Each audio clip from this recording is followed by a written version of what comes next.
दिल कारवास में ढल गए, दिल कारवास में ढल गए।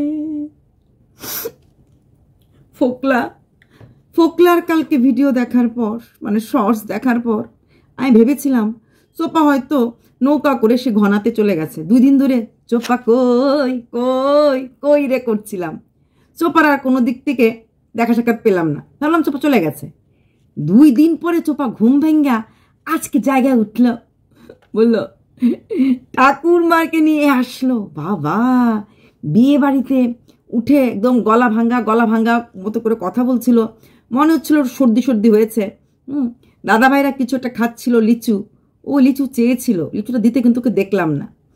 তারপর ভাত টাত খেলো, খেয়ে বিয়ে বাড়ির সমস্ত না মানে ওখানের বোধহয় 50% লোকদেরকে ওরা নিয়ে চলে আসলো। মানে ওর মেজমাসির 2 ছেলে, আমরা সবাই জানি মেজমাসির 2 ছেলে বোধহয় বাইরে থাকে, তাই না?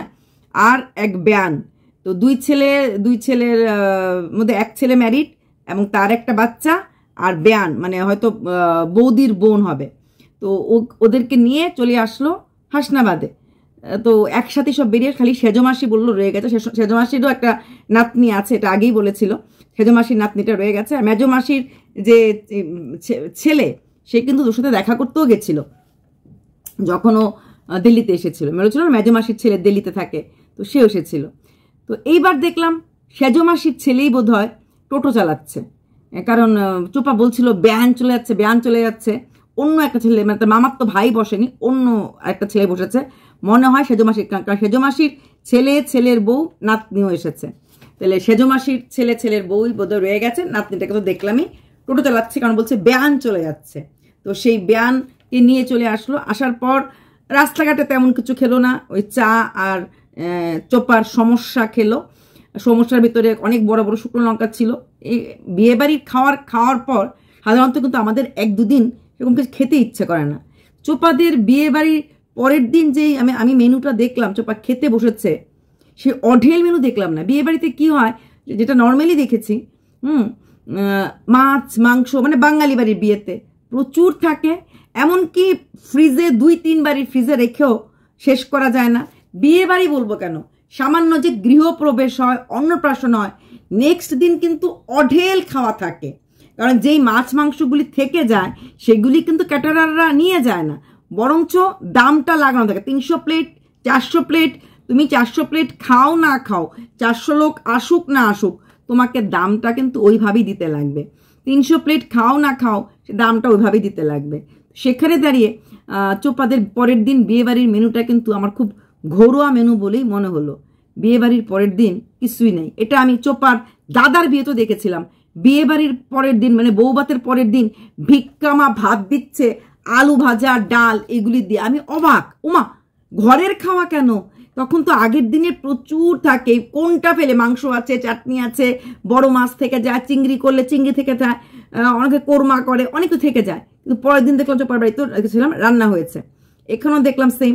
ওরা বোধহয় মাপে রান্না করে নাকি, বুঝতে পারলাম না, এত তো মাপে রান্না করা যায় না। তারপর চলে আসলো চোপাদের বাড়িতে। আসার পর রাত্রেবেলা আলু সিদ্ধ ডিম আমলেট। 2 বউ, ওদের বাড়িতে একটা সুন্দর নিয়ম আছে। এই মানে মাসির যে ছেলের বউ মানে বৌদি, সেও কিন্তু রান্নাঘরের কাজে হাত লাগিয়েছে।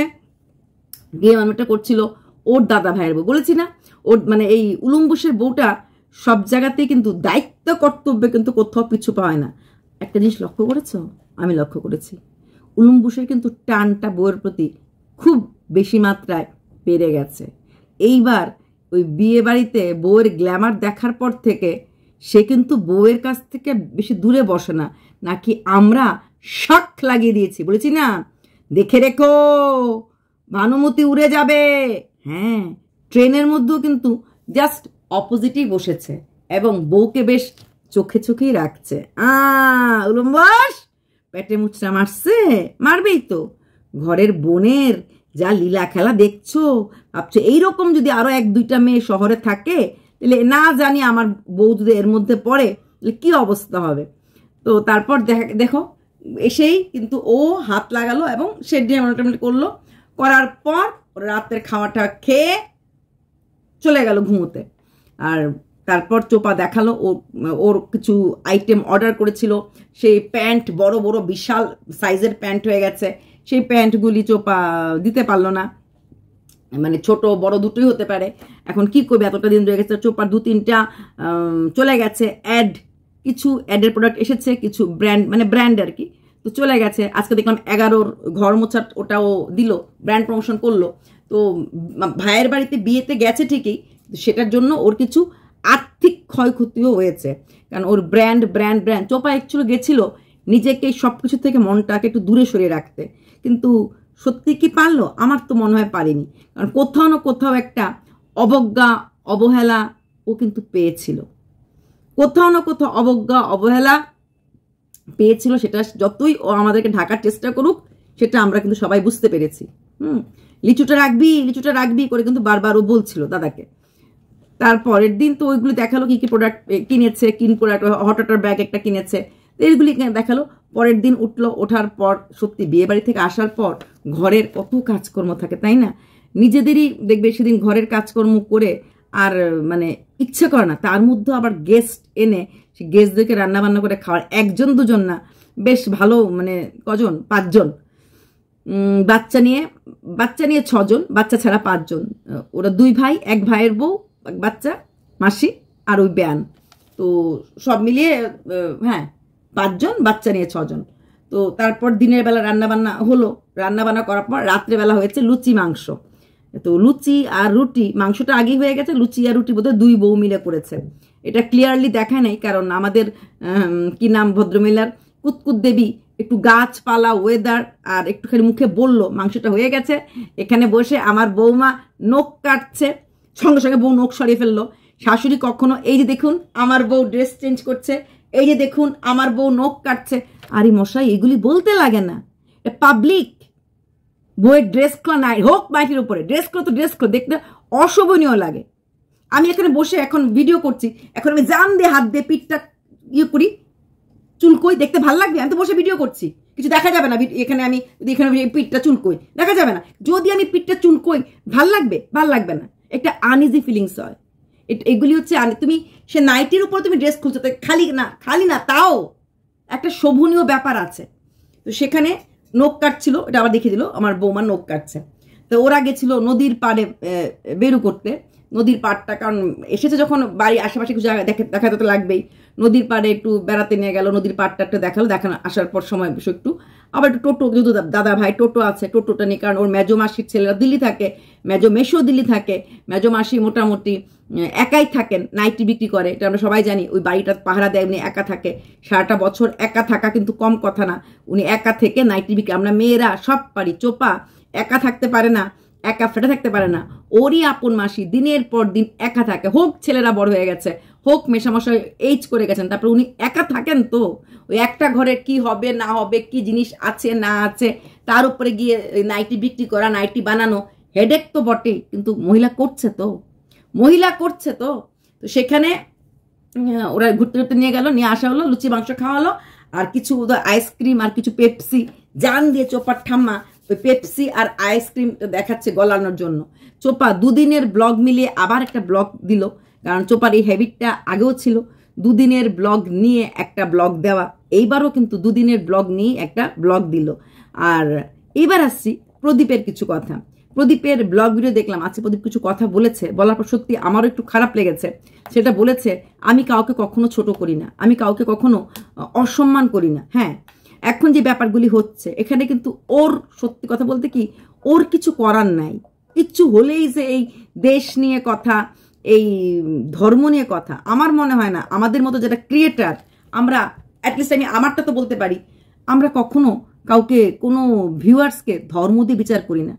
আমার আপন লোক, সে আমার নাহার আপুই হোক, সে আমার আসমা বোনই হোক, সে আমার নার্গুই হোক, এদেরকে কি কখনো আমি ভাবতে পারি যে আমি এক্স ওয়াই থেকে আলাদা করব? অসম্ভব। এইরকম মন মানসিকতা আমার মনে হয় না কোনো ব্লগারের আছে বলে। আমাদের কাছে যে কোনো ধর্মের, যে কোনো দেশে, শুধু ইন্ডিয়ার না, আমি যখন প্রথম সাবস্ক্রাইবার করছিলাম না, 1K সাবস্ক্রাইবার করতে আমাদের খুব কষ্ট হয়, তখন আমি জানো, ভাবতে পারবে না, সেই ফিলিপিন্সে পৌঁছে গেছিলাম। আমার একটা খুব ক্লোজ সাবস্ক্রাইবার ছিল, রাশেল নাম, রাশেল শিজ। ও গান করতো ওর লাইভে গেলে, প্যাশন প্যাশন প্যাশন প্যাশন। তো ফিলিপিন্সে সাবস্ক্রাইবার, ওর সাথে আমার ওই যে হয় না 1-to-1 আমরা খেলি তো, সাবস্ক্রাইবার তুমি সাবস্ক্রাইবার, ওই দিন এসে dear friend I dot dot মানে আই সাবস্ক্রাইব ইউ, তো এরকম বলার পর আমি ওকে সাবস্ক্রাইব করে দিলাম। তারপর ও লাইভ করতো, আমি যেতাম, ওখান থেকে আমি 2-3টে এরকম বিদেশি সাবস্ক্রাইব। তো এগুলিকে আমরা যা ধর্ম কোন দেশ বলে পেয়েছি না, এরকম ইউএসএ সাবস্ক্রাইবারও আছে কিছু। তখন আমরা প্রথম যখন আমাদের 1K করতে না, মাথাটা খারাপ হয়ে যায়। 1K করাটা খুব কষ্টকর। তখন যেই আমাকে সাবস্ক্রাইব করবে তখন দৌড়ে গিয়ে তাকে সাবস্ক্রাইব করে আসি, বা আমি যাকে সাবস্ক্রাইব করব সে আমাকে সে দৌড়ে সাবস্ক্রাইব করতো। এই হার্ড ওয়ার্কগুলি না অনেক করেছি। তো সেখানে কোনো রকম ধর্ম, শুধু ধর্ম তো দূর কি বাদ, দেশ ধর্ম দূর কি বাদ, নেগেটিভ কমেন্ট, আমাকে যারা নেগেটিভ কমেন্ট একসময়, ধরো একসময় খুব ভালোবাসতো, হঠাৎ করে আমাকে নেগেটিভ কমেন্ট করলো, কারণ তার তখন কন্টেন্টটা পছন্দ হচ্ছে না। আমি কিন্তু তার প্রতি কোনো রকম রাগ রাখি না, এটা তার পার্সপেক্টিভ, তার পয়েন্ট অফ ভিউ। হ্যাঁ, এখন আমি একটা মানুষ, সে আর একটা মানুষ, তার চিন্তাধারা আমার চিন্তাধারা এক হতে পারে না। তাতে কি হচ্ছে, তাতে আমি তাকে খারাপ ভাববো? নো, যে আমাকে নেগেটিভ কমেন্ট করে তাকেও আমি সম্মান করি। আমি কিন্তু কখনোই কোনো কমেন্টকে হার্ট সাইন না দিয়ে দূরে পাঠাই না। অনেক সময় কেউ মানে অখাদ্য গালি গালাজ করে, খায়া দেয়, কোনো কাজ নাই, নিষ্কর্মা ঢেকি, মানে অনেক এরকম, তখন নেওয়া যায় না। তখন এই তুই পরকিয়া করিস, চোপা পরকিয়া রতনাইকে সাপোর্ট করিস, তুই পরকিয়া করিস, এই কথাগুলি নেওয়া যায় না। অতিরিক্ত কথা যখন বলে তখন নেওয়া যায় না, তখন হয়তো গিয়ে কোনো একটা কিছু করা হয়। আদারওয়াইজ আমাকে যারা নেগেটিভ কমেন্ট করে আমি তাকেও প্রচন্ড সম্মান করি, কারণ সে কষ্ট করে আমার চ্যানেলে এসে সে কমেন্টটা লিখেছে, কষ্ট করে সে আমাকে তার মূল্যবান সময়টুকু দিয়েছে। তাই প্রদীপের ফিলিংসটা আমি বুঝি। কিন্তু ওই যে বললাম, পাটশিল নোড়ায় ঘষাঘষি, শুকনো লঙ্কার মরণ, তোমার ওই অবস্থা। তুমি এখন না পারবে গিলতে, না পারবে বমি করতে, কারণ কোথাও না কোথাও তোমাকে ঘিরেই সবটা হচ্ছে। সবকিছুর মানে মাঝখানে তুমি দাঁড়িয়ে আছো, তোমার সামনে কেউ মানে ফ্রন্টে খেলছে, কেউ ব্যাকে, মানে অপোনেন্টকেও ইসে, তুমি এখানে থাকবে। তাই তোমার চিন্তাধারা হয়তো সেটা না হতে পারে, কারণ তুমি চাইবে না, কারণ একটা ভিউজ মানে তোমার কিছু সেন্ট হলেও তো আসবে, তাই না?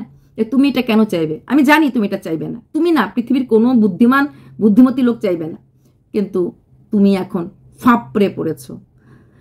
বোঝানোর চেষ্টা করো তোমার চারিপাশটাকে, নিজে বোঝার চেষ্টা করো, আর বুঝে পা ফেলো। একটা কথা প্রদীপ আজও বলতে ইচ্ছা করে, তুমি বলেছো তুমি কাউকে কখনো অসম্মান করে কথা বলনি, কখনো কাউকে ছোট করনি, কখনো কারোর সাথে খারাপ ব্যবহার করনি। আমি কি তোমার সাথে কখনো খারাপ ব্যবহার করেছিলাম? মনে হয় না। আমি হেসে হেসে চাল কুমড়ার গাছে বাদরটা উঠেছে দেখো দেখো এমন করে বলেছি? করিনি। তাহলে তুমি কেন আমাকে নিয়ে বলেছিলে? এই একটা প্রশ্ন আমি তোমাকে সব দিন করি, তুমি সমস্ত প্রশ্নের উত্তর দাও। আমি ওয়েট করে থাকবো, তুমি একদিন হলেও ইনডাইরেক্টলি হলো আমাকে আমার প্রশ্নের উত্তর তুমি দেবে। কে তোমাকে পরিচালনা করেছিল, যার জন্য তুমি আমার হয়ে ভিডিওটা করলে, আমার জন্য ভিডিওটা করলে?